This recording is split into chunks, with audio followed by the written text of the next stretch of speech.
Welcome to Kenton's videos. Enjoy the video. In this video, I will show how to make Taiwanese beef noodle soup. Begin by searing beef and toasting star anise and cinnamon to unlock aroma. Add soy, rice wine, beef broth, and simmer gently until meat is fork tender. Skim fat occasionally and adjust seasoning with salt or sugar. Finish with noodles cooked al dente, blanched greens, and chopped scallions for freshness and texture. Start by prepping ingredients. Cut beef into even chunks and measure spices. Toast whole spices briefly to release oils, and then bruise them in a spice bag. Combine soy sauce, rice wine, and beef broth for a balanced base. Simmer low and slow so collagen melts into the broth to create silky mouthfeel. Taste and tweak seasoning before adding noodles and greens for a harmonious bowl.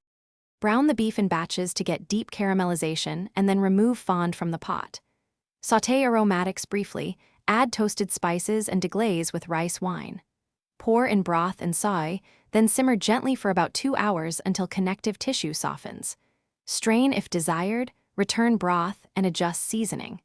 Cook noodles just before serving and assemble bowls with noodles, beef, broth, and bright. Thanks for watching. Consider subscribing if we helped you.